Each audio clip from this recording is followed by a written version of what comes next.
Boston Mayor Marty Walsh acknowledging that lax enforcement by the city could have contributed to the Back Bay fire that claimed the lives of 2 firefighters. Welders working next door may have been working on the building's fire escape when they sparked the deadly fire. Fox Undercover revealed Wednesday that fire escape hadn't been inspected in 10 years, even though inspections are required every 5 years. Investigative reporter Mike Bodette digging up some new exclusive information tonight. Mike? We looked at the entire Beacon Street block where the fatal fire happened and discovered, just like 296 Beacon Street, most of the fire escapes there are overdue for inspections. It turns out the city doesn't have any mechanism in place to track building owners violating the rules and hold them accountable. Mayor Walsh is not happy.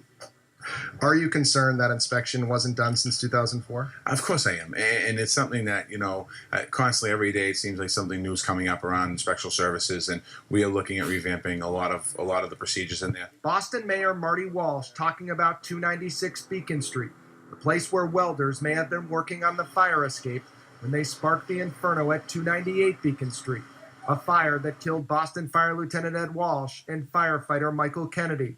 Records reveal that fire escape had not been inspected since 2004, even though state building code requires inspections every 5 years.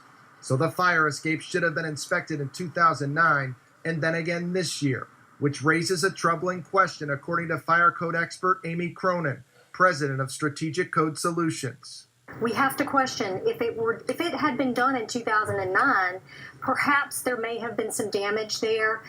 Like if you think about rust, if you catch it early enough before there's massive damage and there needs to be reconstruction, maybe the welding would have never been done. 2 of our heroes lost their life in that fire, and I'm not sure if that was the cause, but regardless whether that was the cause or not, we still should have inspected that property. It turns out many inspections are not being done.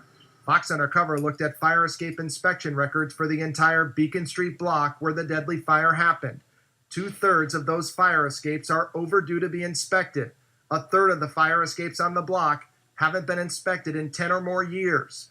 It's the responsibility of property owners to get the inspections done, but there's no evidence of the city cracking down on owners breaking the rules. Shouldn't the city know if an inspection hasn't been done in all those years? Absolutely, it should. And there should be a report generated that's able to find out what properties haven't been inspected. So if that's one of the properties that haven't been inspected on Beacon Street, can you just imagine the other properties in the city of Boston? That concerns me. Back to 296 Beacon Street, where the welders who sparked the fire were working. We told you the last inspection on the fire escape was done in 2004. As we reported Wednesday, that inspection was done by Giuseppe Falcone, who owned D&J Ironworks in Malden. Falcone is being sued by the owner of the building that burned down, but he denies having anything to do with the welding that day.